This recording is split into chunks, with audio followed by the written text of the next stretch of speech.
Mercredi 4 décembre, on va voir comment notre plan d'hier s'est déroulé, parfaitement bien si vous l'avez suivi. Ensuite, on va faire le plan du jour et surtout surveiller les horaires du calendrier économique qui est très chargé. Je suis Christine, bienvenue sur ma chaîne.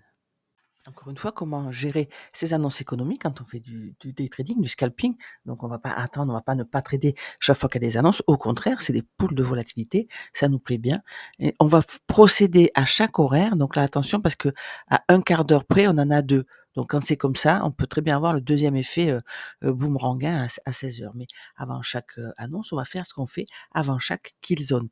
C'est-à-dire, par exemple, ici, au moment de l'open, on surveille, on note la liquidité disponible au-dessus de nous et en dessous de nous. On est des hauts de plus en plus hauts, des bas de plus en plus hauts. On est dans cette trend. Donc, on a ces deux liquidités. Et c'est une fois ces deux liquidités prises qu'on peut avoir un setup. Parfois, il n'en prend qu'une. Néanmoins, regardez ce qu'il a fait. Il est monté chercher cette liquidité. Elle a été prise. On a réagi dans cette petite imbalance ici et le prix a chuté pour prendre notre deuxième liquidité. Là, on peut parler. Là, on se dit, voilà, on a eu, comme d'habitude, entre l'Asian et Londres, le setup préparatif pour le mouvement de Londres. Et on a eu entre les deux ce retracement. Attention, New York, ici, la kill zone est grande. J'ai marqué toute la session de New York. Parce que ce qui m'intéresse sur le DAX, c'est le début. Là, à ces heures-là, on est plutôt sur les US. Parce que Londres est fermé, évidemment. Les volumes européens ne sont plus là. Mais regardez ce qu'il a été cherché. Et c'est pour ça que c'est important d'avoir des niveaux repères, de la liquidité temporelle, des niveaux clés HTF sur nos graphiques. On a été chercher le prix d'ouverture New York minuit, tout pile. Donc on sait que, New York fait 2 choses, hein, il retrace Londres où il le poursuit. Sur les US, on l'a poursuivi largement. New York, DAX non évidemment puisqu'il n'y avait plus les volumes européens, je l'ai dit déjà, mais quand on a un setup en petite unité de temps en M1, sur ce niveau-là, il est valable. On sait qu'on a les yeux sur le haut de London quand on a eu cette impulsion. Pourquoi? Parce que le prix fonctionne comme ça, impulsion, retracement et on est en tendance.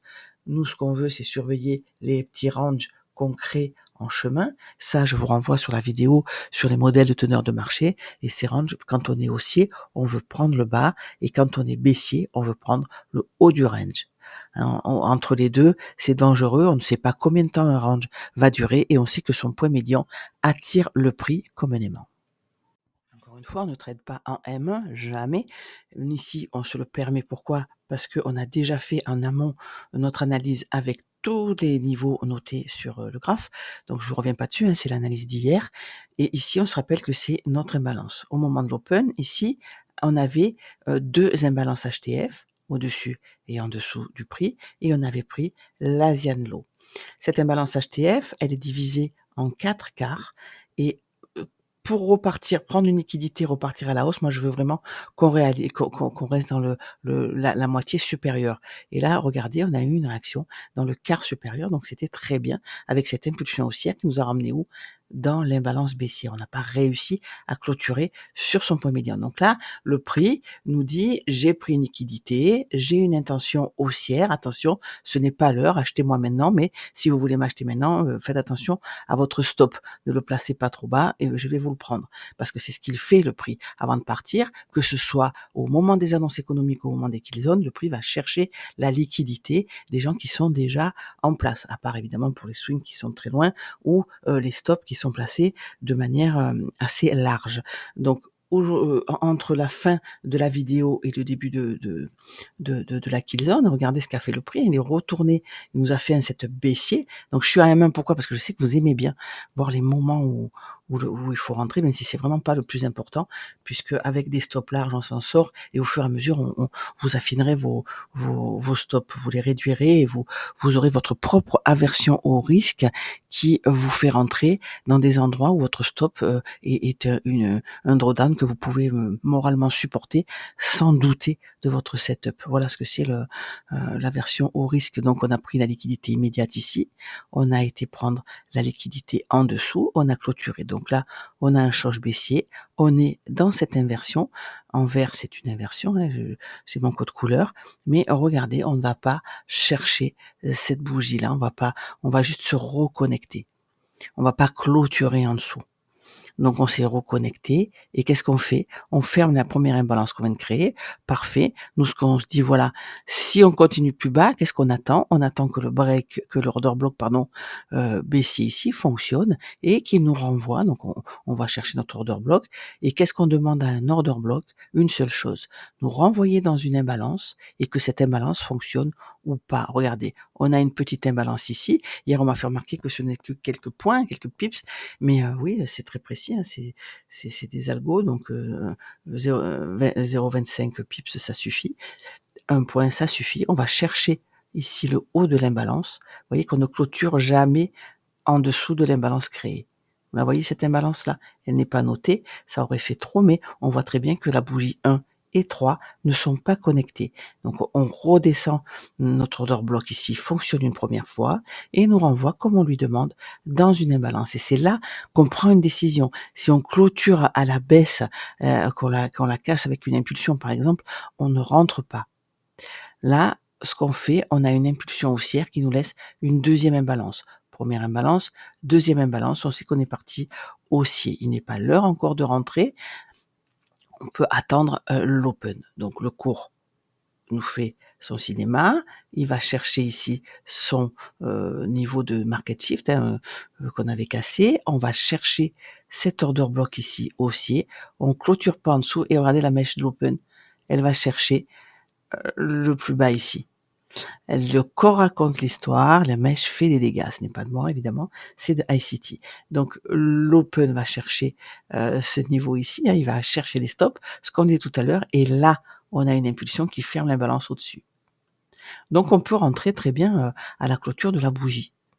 Absolument, parce qu'on a fait notre travail, on a notre impulsion haussière et on a fait le travail en amont, on sait qu'on est haussier. Si on rentre ici, qu'est-ce qu'on va faire? On va juste regarder l'amplitude au-dessus de nous. Donc là, nous sommes à 19 937. Par exemple, on a ici les 19 948. Bon, pour moi, c'est un peu juste, il faut passer dans l'unité de temps supérieure. Mais on se rappelle notre plan du jour et sur un papier, sur un Excel, n'importe où, on a les niveaux, hein, qu'on avait notés précédemment. Donc ce qu'on voulait, nous, c'était prendre la Diane Low pour continuer la hausse, on l'a vu hier. Quand on a cette impulsion, on se dit qu'on a raison. Si on rentre là et qu'on prend un stop, c'est un stop acceptable, on ne peut pas trader sans stop, vous le savez.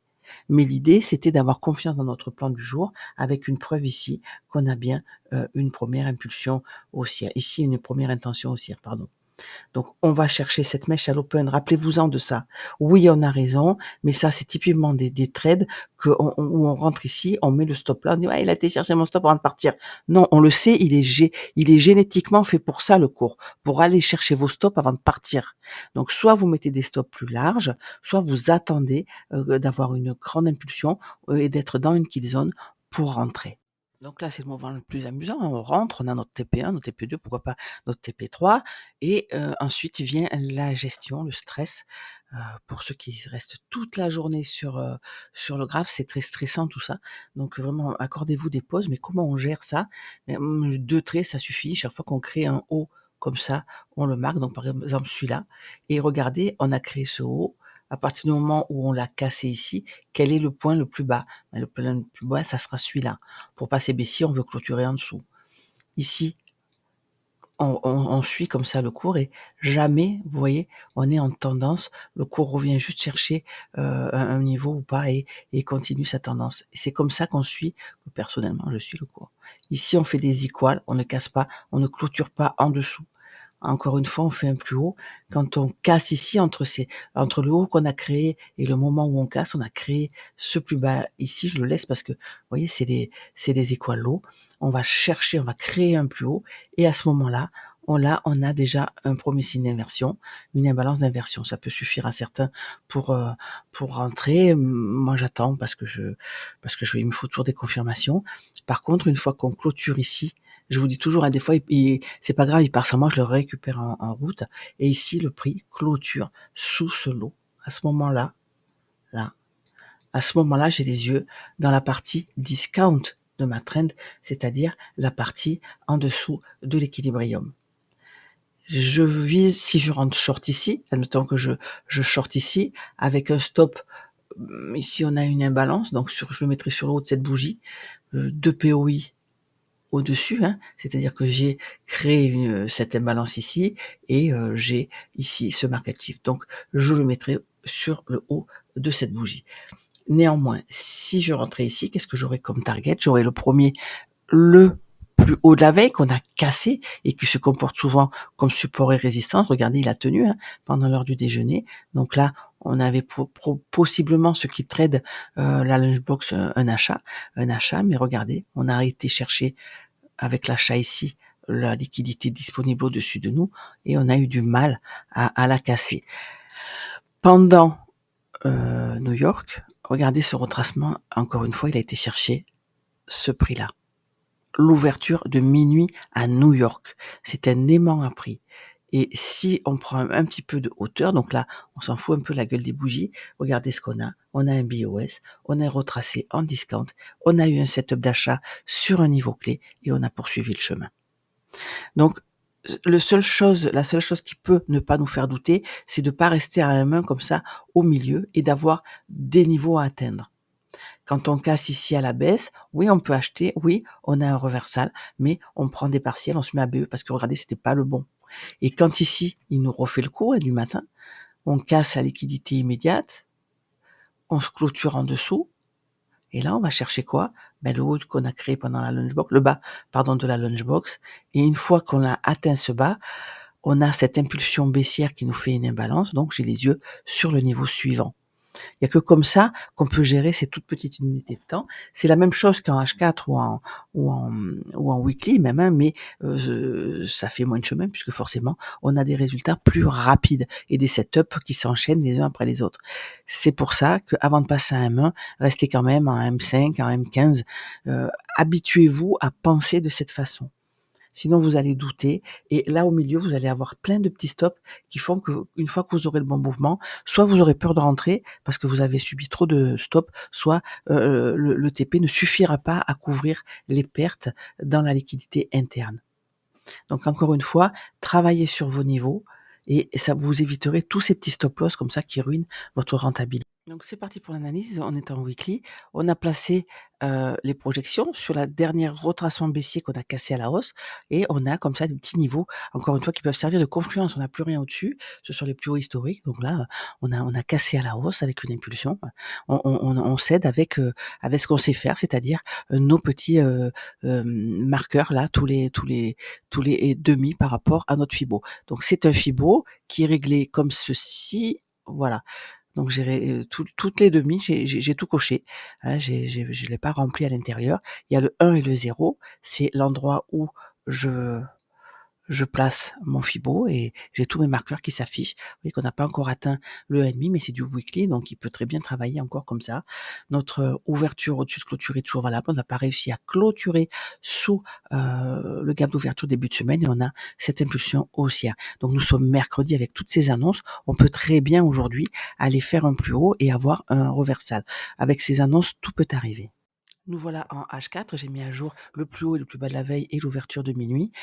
En-dessous de nous, on a cette petite imbalance qui n'est pas encore notée. On va aller voir ce qui se passe dessus. Et si on la ferme, au-dessous de nous, on a le plus bas d'hier à aller chercher. Cette imbalance-là, c'est du M15. Vous voyez bien qu'en H4, on n'a que le volume imbalance en dessous. Donc tout ça, ce sont des niveaux. Pourquoi je les marque? Parce qu'on peut très bien aller les chercher.